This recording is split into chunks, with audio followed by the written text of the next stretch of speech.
अध्यक्ष महोदय, होल्डिंगच्या बाबतीत नागपूर उच्च न्यायालयाने अतिशय महत्त्वाची अशी काही रूल्स अँड रेग्युलेशन्स ड्राफ्ट करून दिलेले आहेत. होल्डिंग डोळ्याला कुठपत लागतं, त्याची उंची किती पाहिजे,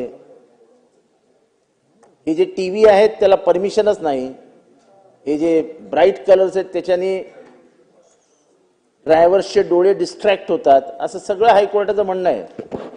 महाराष्ट्र शासन हे हायकोर्टापेक्षा मोठं आहे का? आपण परमिशन कशी देता? माझा दुसरा स्पेसिफिक प्रश्न, आपण जसे सिलिंग वरनं खाली उतरतो, आजूबाजूला होर्डिंग्स आहेत, ते कोणाच्या जमिनीवर आहेत आणि परमिशन कोणी दिली? त्या सगळ्या जमिनी ओरिजिनल म्हाडाच्या जमिनी आहेत आणि म्हाडाने परमिशन न देता तिथे होर्डिंग उभारलेत. तुम्हाला माहिती आहे कोणी उभारलेत. आपण त्या होल्डिंगवर कारवाई करणार की नाही एवढं सांगा फक्त. काय चालू आहे? कोणी येतो, होल्डिंग उभारतो, करोड रुपयाचा भ्रष्टाचार करतो, निघून जातो, बदनाम सरकार होतं. एवढ्या होल्डिंगला परमिशनच नाही तिथे आणि म्हाडाची तरी एकही परमिशन नाही.